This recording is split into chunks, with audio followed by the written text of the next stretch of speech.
Voilà, merci. Ça, c'était donc pour les documentaires et le point de vue et le rôle, l'importance des documentaires. Et maintenant, nous allons passer aux médias, aux TV et autres, que Xavier Azalbert, qui est directeur de France TV et de News, et qui a beaucoup de cordes à son arc, puisqu'il est aussi économiste, mathématicien. Et on est très heureux de t'accueillir, Xavier. Et l'idée, c'est comment éviter les biais dans les médias. Thank you. Merci beaucoup Astrid. Bonjour à tout le monde. C'est difficile de passer après Pierre, on va dire, après ce témoignage émotionnel et d'essayer d'amener un petit peu plus de non émotionnel dans le monde des médias. Parce qu'on a essayé justement d'éviter ces biais d'information et d'amener cette liberté d'expression, cet espace au travers de François, qui est une marque historique de médias qui est née en 1941 et qui portait un titre qui s'appelait Défense de la France. Et donc on a puisé, on va dire, dans ce titre historique un certain nombre d'éléments, on pourrait dire Défense de la France libre ou de la liberté d'expression, puisqu'il portait un certain nombre de messages à l'époque, au moment de la guerre. Et avec quand ça s'est nommé François en 1944, quelqu'un de très connu qui s'appelle Pierre Lazareff, qui a donné ses lettres de noblesse à ce média et donné la parole à énormément d'individus, comme les hommes les plus connus, comme d'illustres inconnus. Ce qu'on a essayé de faire, c'est de se poser la question de quoi les lecteurs avaient besoin, puisqu'il avait dit une phrase, c'est que ce qui est important dans un journal, c'est d'être lu. Et jusqu'à preuve du contraire, ce n'est pas les journalistes qui lisent les journaux, ce sont les lecteurs. J'aimerais juste, pour commencer, utiliser deux citations qui, pour moi, m'ont suivi depuis un long moment. Et c'est une citation d'Einstein et c'est une citation de Attali que j'ai retrouvée il n'y a pas longtemps. Et la première, c'est « La connaissance s'acquiert par l'expérience. Tout le reste n'est qu'information ». Et cette phrase, elle est assez intéressante parce qu'elle s'applique à la Covid d'une manière incroyable, puisque ce qui s'est passé, c'est qu'il y avait des gens qui avaient de la connaissance qui était acquise par l'expérience et qu'on a essayé de travestir cette connaissance et cette expérience au travers de certaines notions scientifiques. Donc c'est intéressant de se poser la question de ce que c'est que l'information. Et la deuxième chose, c'est les médias servent d'amplificateurs des menaces. C'est une phrase de Jacques Attali. Et c'est intéressant de voir ce mot amplificateur, parce que les médias, c'est un véritable amplificateur d'un message, et c'est un amplificateur d'une menace, et c'est ce qu'on a ressenti, et c'est ce que beaucoup de personnes ont ressenti pendant cette période de la Covid. Parlons un peu de la crise des médias. Alors cette crise des médias, elle date surtout pas de 2020, elle n'est pas due à la Covid, elle est très ancienne. Elle est ancienne, mais on a quand même fait un sondage il n'y a pas longtemps. Il y a aujourd'hui seuls 24% des Français, donc je ne sais pas si se passe la même chose dans les autres pays. On va dire au moins en France, il y a 24% des Français qui font confiance aux médias mainstream. Il y a 50% qui font confiance à l'information officielle sur les sites web et les organismes gouvernementaux, 1 sur 2. Et il y a 76% qui font confiance à leurs médecins. Ce qui veut dire que ce qui se passe dans le monde du cabinet, qui est de l'ordre du personnel, c'est là où on a le plus confiance. Et c'était intéressant de faire ce sondage parce qu'au moment où on a enlevé le droit de prescrire à certains médecins, et quand on se dit que c'est à eux à qui on fait le plus confiance, c'est assez bizarre de se retrouver dans cet antagonisme. Parce qu'il y avait beaucoup de médecins qui étaient sur les plateaux télévision, donc on pourrait se dire on peut faire confiance à un médecin, mais en même temps, on ne fait pas confiance aux médias. Donc on avait un individu à qui on peut faire confiance sur un média sur lequel on ne peut pas faire confiance. Et il fallait essayer de comprendre qu'est-ce qui allait emporter. Et ce qui se passe, c'est que dans le cadre de ce sondage, on est allé un petit peu plus loin, c'est la confiance du médecin dans le cadre du cabinet. Ce n'est pas la confiance du médecin dans le cadre de sa position de médecin sur un plateau de télévision ou sur un scientifique. Je pense qu'aujourd'hui, tout le monde l'a observé. Les autres points qu'on a observés dans la crise des médias, c'est qu'il y avait une ligne éditoriale qui était assez unique, un message qui passait d'un média à l'autre avec le même message. C'est ce dont a parlé Pierre tout à l'heure, il y avait une voix unique. Il y avait un biais sur certains sujets, c'est-à-dire qu'on n'entendait pas parler de d'autres sujets. Ça, c'est le choix de la rédaction. Et ce qu'on a pu voir dans Hold Up, mais dans bien de choses, c'est qu'il y a une forme de propriété qui est centralisée, qui est une forme d'explication de cette ligne éditoriale unique et de biais sur un certain sujet. Donc maintenant, je vais essayer de faire des parallèles avec ce qui se passe dans d'autres industries. Et entre le média et le journalisme, j'ai essayé de faire un parallèle entre le fait que l'information et le diagnostic médical, ils suivent à peu près les mêmes règles. Et je vais y venir. Donc, mais avant, j'aimerais faire un retour sur ce qui se passe dans le monde de la grande consommation. Et dans le monde de la grande consommation, si jamais on va acheter un téléphone, il y a ce qui s'appelle les premiers hackers, ou ceux qui ont l'avantage, les first movers. Puis après, il y a des suiveurs de tendance. Et après, il y a un modèle, des gens qui vont à contre-courant. Que ce soit pour l'obsolescence programmée ou parce qu'il y a un nouveau modèle qui est sorti, il y a un modèle contrariant. Et ça, ce sont des modèles économiques qui sont bien compris, c'est des modèles psychologiques qui sont aussi bien compris. C'est-à-dire qu'il y a des gens qui sont, on va dire, moins averses ou plus averses au risque ou au changement. Ah ben, dans l'information, ça se traduit de la même manière. Donc, il y a le journalisme d'investigation qui aujourd'hui est quand même en mal. Et la recherche permanente de ce journalisme d'investigation, c'est le scoop. Où le mot investigation, ça permet d'éviter de tomber dans des pièges des fake news. Parce que quand on investigue, qu'est-ce qu'on fait? Eh bien, on utilise la deuxième partie du mot journaliste, c'est-à-dire le mot analyste. Et c'est aujourd'hui un des grands problèmes qu'il y a eu dans le journalisme, c'est que on s'est concentré sur l'information qu'il y avait au jour le jour. Et on a oublié la partie analyste. Et c'est ça qui permet d'éviter de tomber dans beaucoup de pièges du fake news. Ce que j'ai appris dans la présentation Call, c'est le Key Opinion Leader, c'est-à-dire ce sont tous ces leaders de tendance qui permettent justement d'éviter de tomber dans ces pièges. Post le scoop, on a en général un communiqué de presse où on a ce qui s'appelle des suiveurs de tendance. Alors, qu'est-ce qui se passe? C'est les effets de masse. C'est assez intéressant parce que le parallèle avec l'immunité de masse dans la Covid, on peut l'avoir ici aussi. Donc, on a l'effet de masse, de herd.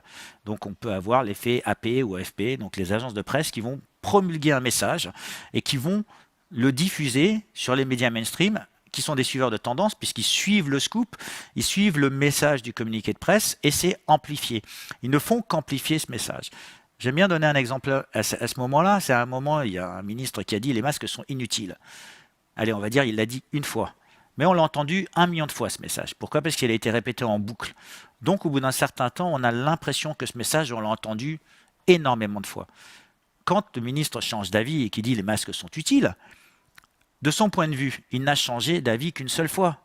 Tandis que de notre point de vue, on a entendu le message on a tellement de fois qu'on a l'impression qu'il a changé d'avis plein de fois. Et c'est pas que je veuille donner raison à un ministre ou pas, c'est juste exprimer ce qui se passe et la différence entre la perception de quelqu'un et celle qu'on a influencée au travers de ces médias. C'est ce qui s'appelle l'amplificateur. Et un autre effet dans l'amplification, c'est que dans les médias, il y a des individus qui viennent et qui vont commenter cette information. Et ils commentent l'action des autres. Un commentateur qui regarde un match de foot et qui commande 2 équipes, il va commenter 2 équipes de football. S'il se met à commenter qu'une seule équipe, eh bien, en fin de compte, on a l'impression qu'il n'y a pas un match. Et ce qui s'est passé dans les médias, c'est qu'on a l'impression qu'il y a eu un débat, parce qu'il y avait 2 commentateurs sur un plateau télévisé, mais ils ne parlaient pas des 2 équipes, ils parlaient que d'une seule équipe. Ceux qui étaient pro-hydroxychloroquine ou ceux qui étaient contre. On n'a jamais vu le vrai débat scientifique à ce niveau-là.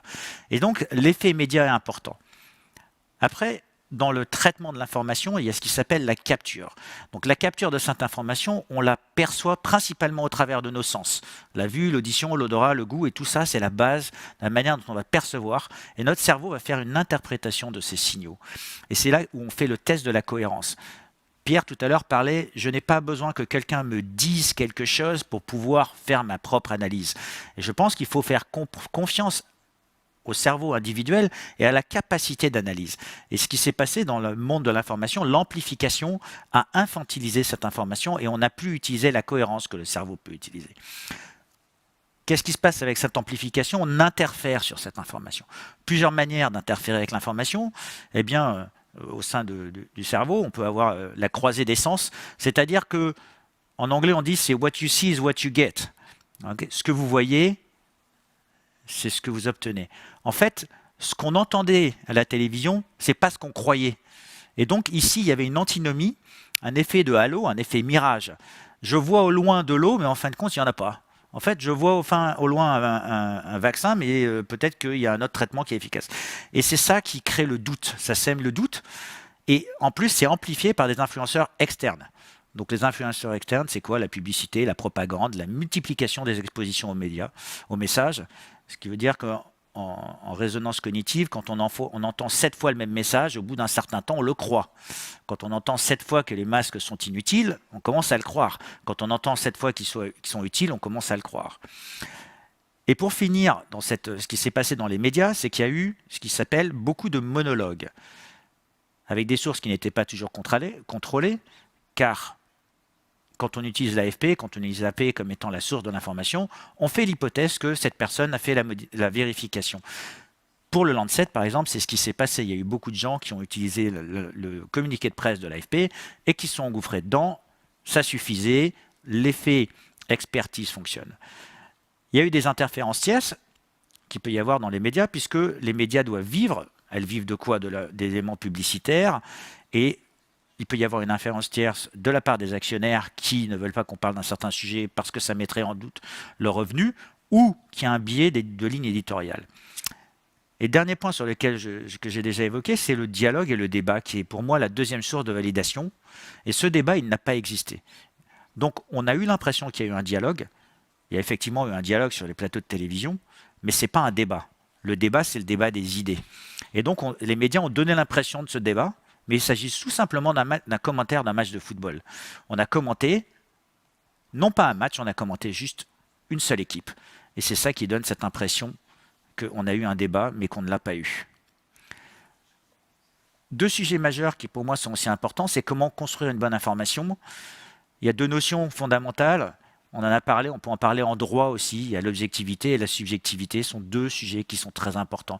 Le degré d'objectivité et le degré de subjectivité, ça permet justement d'éviter un certain nombre d'erreurs.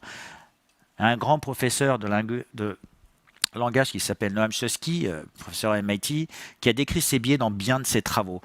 Chez François, on s'est inspiré constamment de cette dialectique, c'est-à-dire d'essayer d'éviter de tomber dans ces biais qui peuvent être soit des biais analytiques, soit des biais de communication, et essayer d'être aveuglé par ce qu'on appelle l'effet de halo. Quand il y a le Lancet qui arrive, que c'est un professeur de Harvard qui vient et qui délivre une information, et qu'en plus il y a un échantillon de 90 000 personnes sur la planète entière, qui est-on pour poser la question? Eh bien, qu'est-ce qu'on a fait? On est allé poser la question à un des membres de l'équipe. Et je pense que je suis encore une des seules personnes à avoir fait ça. Pourquoi? Parce que je me suis dit, dans le doute, je préfère vérifier. Et ce n'est pas le doute de ne pas croire dans le Lancet, c'est juste le doute de me dire, j'ai envie de parler à la personne, je pense que l'humain m'expliquera, et c'est comme ça qu'on a fait cette analyse. La deuxième partie qu'il y avait, c'est que pour éviter d'être aveuglé par cet effet de halo, j'ai fait appel à des tiers. Et donc on a travaillé avec un grand groupe de citoyens, et au bout de 10 minutes, un quart d'heure, on s'est aperçu qu'il y avait plein de biais dans cette étude. Ces individus ont, dans la vie de tous les jours, ce sont des hommes, des femmes, mais ils ont aussi des fonctions. Ce sont des docteurs en microbiologie, en économie, en physique, des grands professeurs, mais ils se sont comportés comme des citoyens. Et le fait qu'on ne peut pas remettre en doute leur intégrité, puisqu'en tant que citoyens, ils n'ont pas de conflit d'intérêt, et ils ont utilisé leur degré de professionnalisme pour faire cette analyse. Tout le monde était d'accord à dire qu'il y a un problème. Et donc, qu'est-ce qu'on a fait? On a écrit qu'il y avait un problème, on a posé des questions à Amandine Mera, et il s'avérait que notre hypothèse de travail, qui était que cette étude était faussée, sur certains points, on avait trouvé plein de points. Un des points particuliers, c'était la manière dont on faisait la validation des données et la validation statistique. Eh bien, on a fait ce qui s'appelle une double vérification. Après, il y a dans le monde de l'information aujourd'hui, il y a ce qui s'appelle un biais de recrutement d'information. Le journaliste n'est pas un spécialiste. C'est un petit peu comme le généraliste, le médecin généraliste qui va aller demander un avis à un tiers spécialiste. Il va aller lui demander l'avis. Dans le doute, il va vérifier. Il va lui demander ça. Ce qui se passe dans l'information aujourd'hui, c'est que le journaliste va aller demander. Et nous avons juste désintermédié ce métier et on demande à ces spécialistes de venir écrire, de venir parler quand on les interviewe. On les interviewe avant tout en tant qu'être humain, mais aussi en tant que spécialiste de leur métier, de manière à éviter ce biais de recrutement ou ce biais d'information. Après, on pourrait utiliser beaucoup d'autres outils, de l'intelligence artificielle qui permet d'éviter tout ça. Mais moi, je crois encore à l'humain. L'humain a un cerveau, et on peut essayer de faire des ordinateurs quantiques. L'humain, les sens, permettent d'éviter un certain nombre de pièges. Et on va encore très très vite. Euh, pour aller un petit peu plus loin dans l'expression de ces deux sujets majeurs, donc qu'est-ce qu'on a? Une information, ça part de données, on la transforme en information, il y a un message et il y a la médiatisation, la diffusion. J'aime bien expliquer ça de manière scientifique parce que ça évite à beaucoup de personnes de tomber dans ce qui s'appelle l'émotionnel. Et l'émotionnel, c'est le plus grand risque dans l'information. C'est une source de données, c'est une source d'information, mais ça ne doit en aucun cas être l'élément qui va diriger le process. Cette information, elle est contrôlée par peu d'agents aujourd'hui. Donc déjà, il y a un biais qui est le contrôle de cette information, puisque on a vu, il y a une vingtaine de personnes qui contrôlent tous les médias, avec un objectif qui est de chercher le scoop, qui est chercher l'exclu. Et chercher le scoop, chercher l'exclu, c'est justement de ne pas donner l'information, puisque quand on cherche le scoop, c'est on garde l'information pour soi-même. Le deuxième élément, c'est que les lecteurs désirent être informés, et aujourd'hui, ils ne doivent compter que sur les médias, ou sur eux-mêmes. Et ce qui s'est passé, c'est qu'on a une surinformation, avec une énorme difficulté de trouver la bonne information. Pourquoi? Parce qu'il y a un message unifié qui est amplifié et il y a aussi de la désinformation. Alors là, il y a un élément important qui s'appelle la réglementation, dont quand on parle de la liberté d'expression, la notion de réglementation est quelque chose qui est antinomique. Il y a dans le monde de l'information et la Charte de Munich, dont l'usage a été quand même pas mal détourné. La philosophie de la Charte de Munich, elle est aujourd'hui détournée puisque l'information appartient à peu de personnes, c'est-à-dire les médias appartiennent à peu de personnes, alors que ça devrait appartenir à tout le monde. Et cette réglementation, elle est intéressante quand on la met en perspective de la crise de 2008.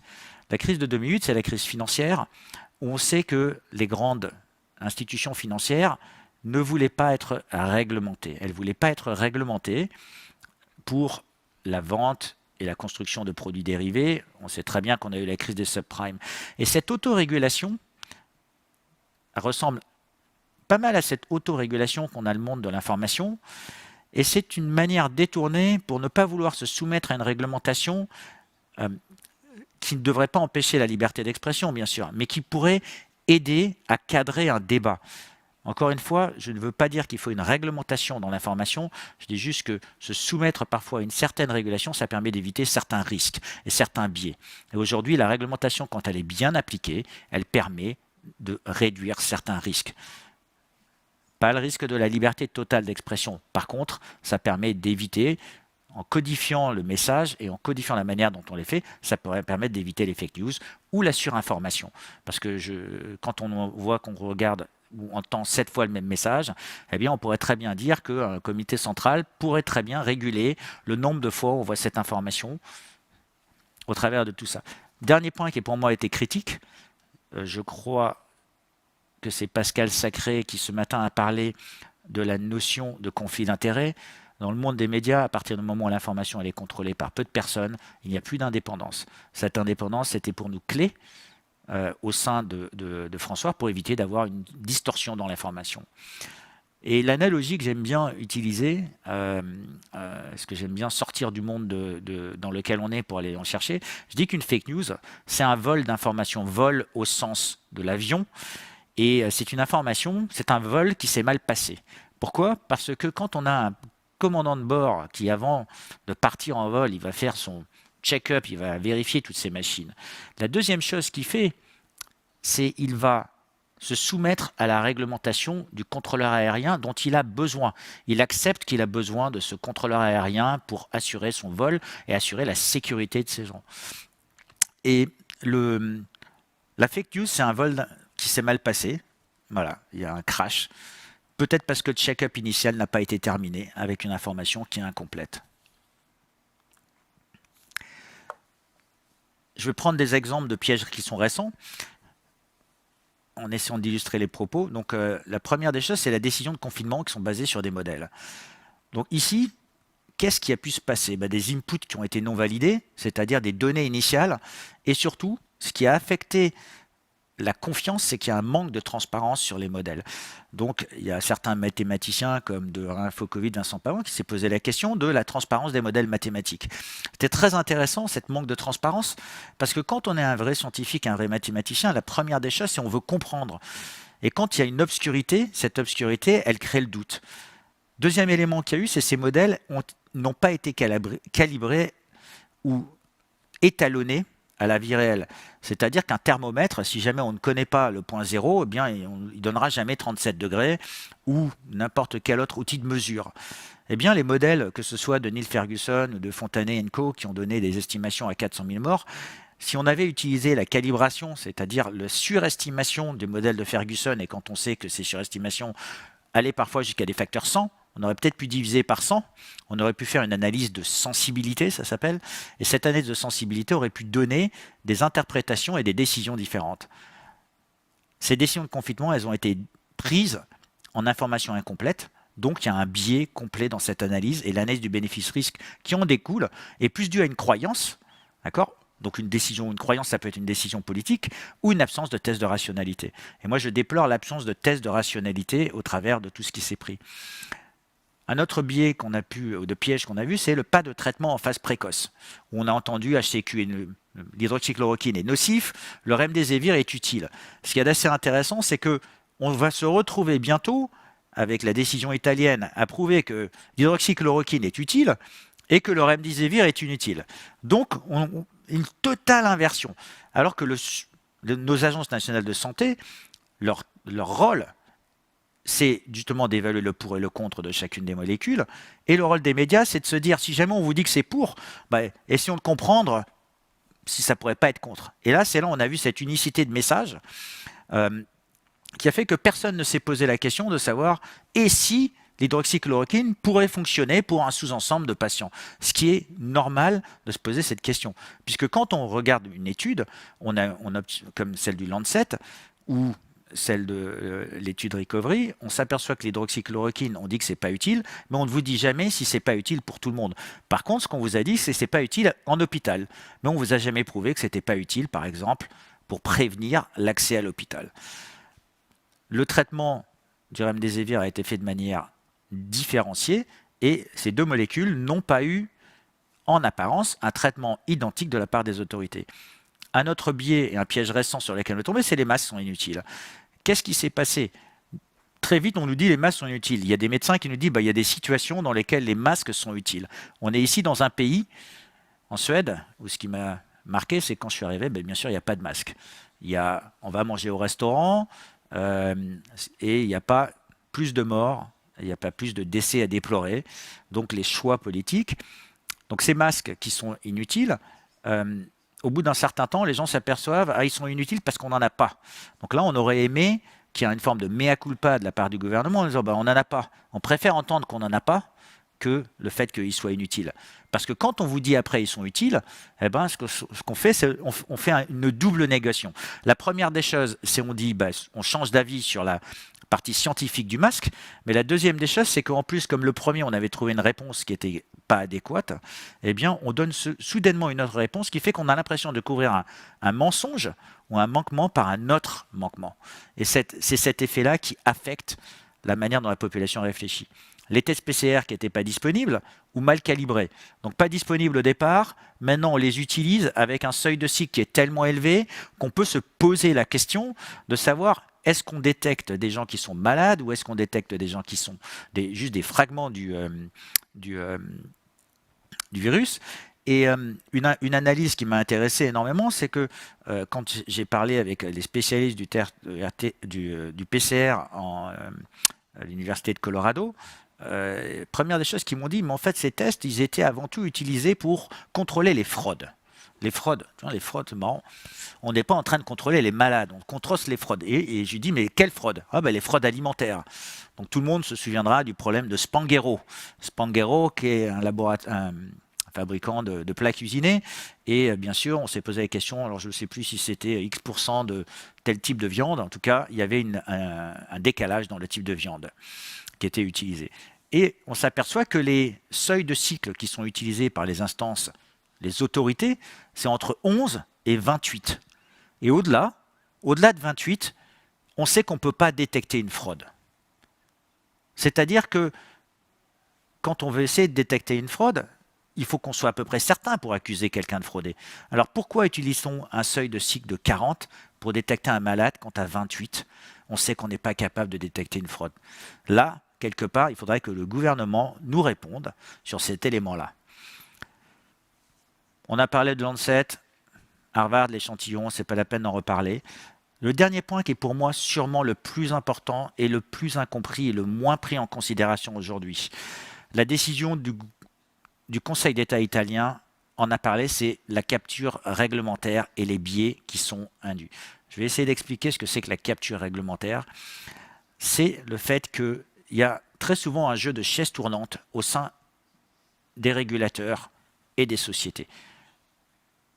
Quand on regarde le fait que les banquiers passent du trésor à la banque au régulateur, tout le monde se dit, ah ben tiens, c'est un entre-soi.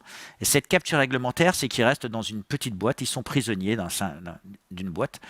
Et dans le monde médical, c'est à peu près ce qui s'est passé. On voit des régulateurs qui passent des laboratoires aux régulateurs, à l'EMA, et ils restent entre soi. Et cette capture, ce qui fait qu'au bout d'un certain temps, ça induit un biais. Et ce biais, c'est « Ah, j'étais là, je vais discuter avec un tel », et ça peut manquer d'objectivité. Et ça, c'est les pairs. Le problème de la médecine aujourd'hui, c'est le fait que le pair génère un biais d'expertise, et qui manque cet élément de validation par les tiers. Le tiers étant le citoyen éclairé, ce que j'appelle la personne qui n'a aucun conflit d'intérêt, ou le médecin qui justement n'a pas de conflit d'intérêt, qui va se poser les bonnes questions.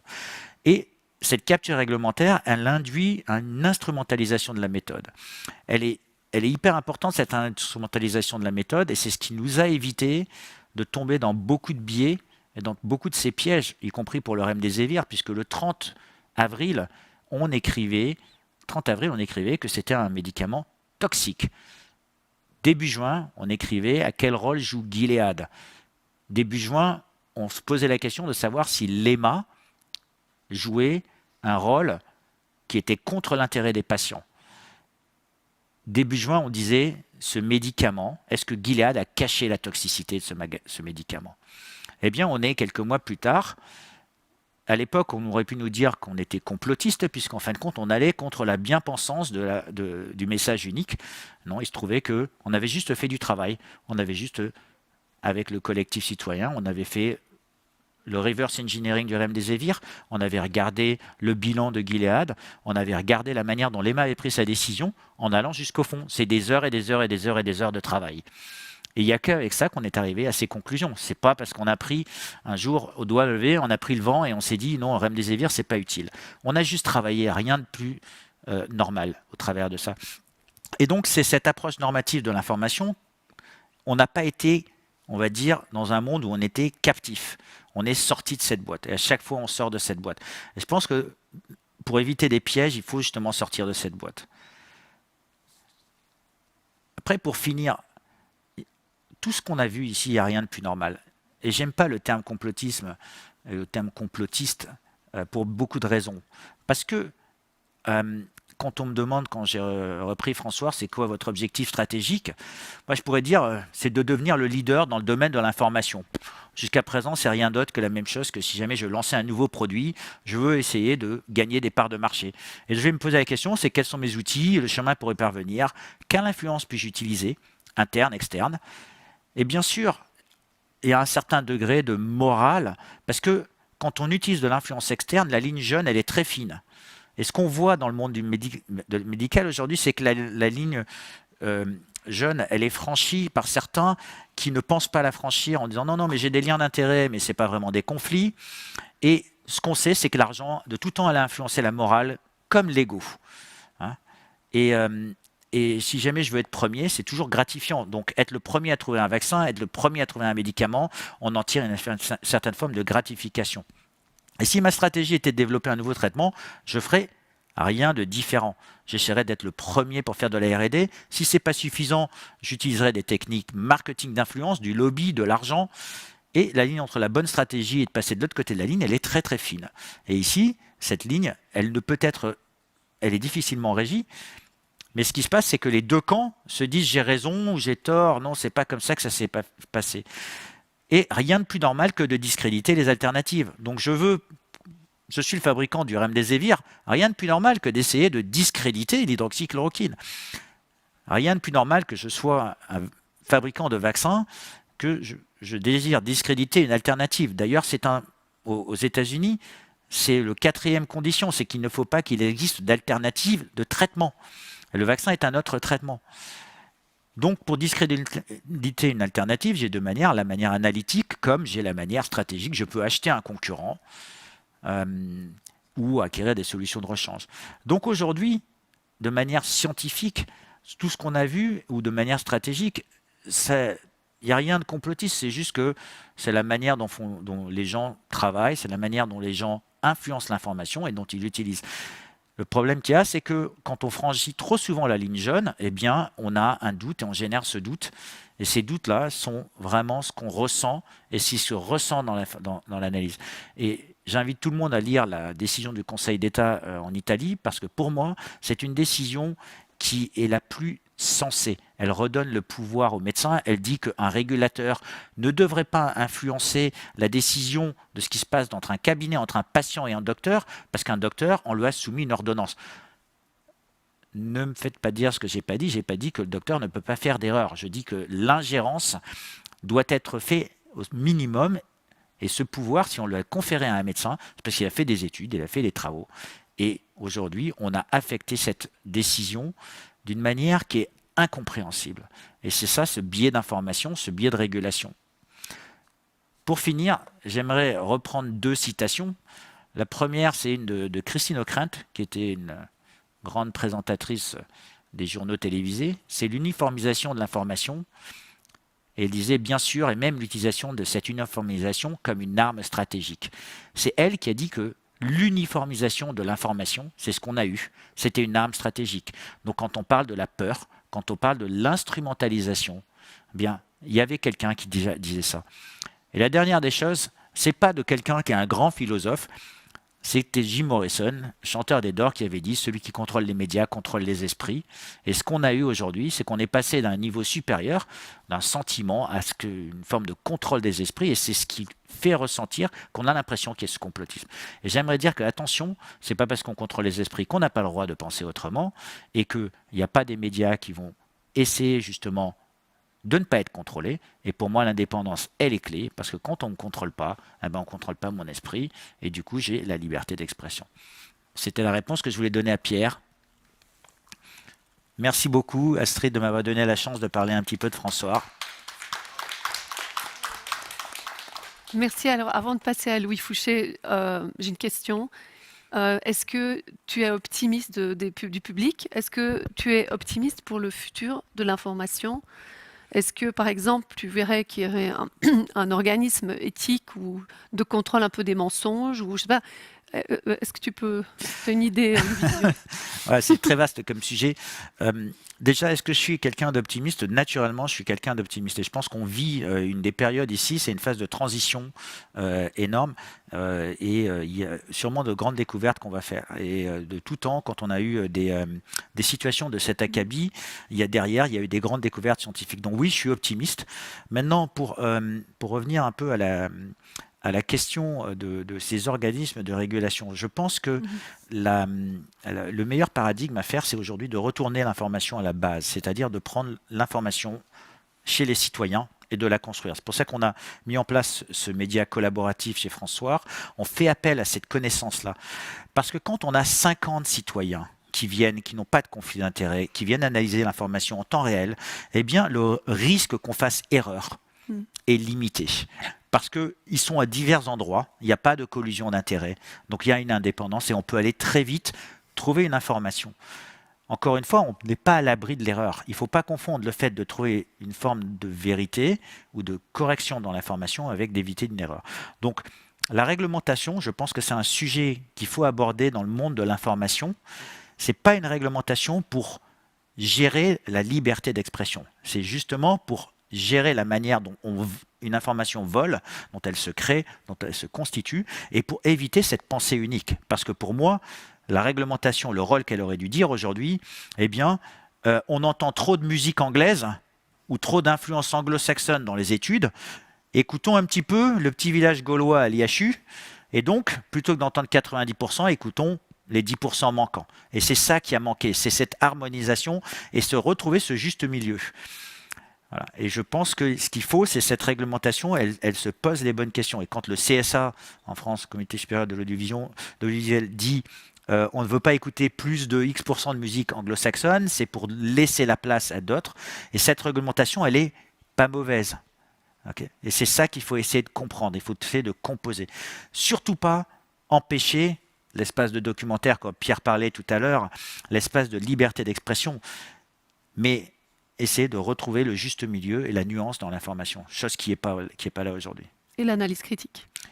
Bien sûr, l'analyse critique, c'est la base fondamentale. Il faut retrouver un journalisme d'investigation qui passe par... Mais c'est écrit dans le mot analyste, dans le mot journaliste. Ouais, donc, je suis désolé, la partie jour, on sait de la traiter, c'est la partie du scoop. Maintenant, faisons l'analyse fondamentale.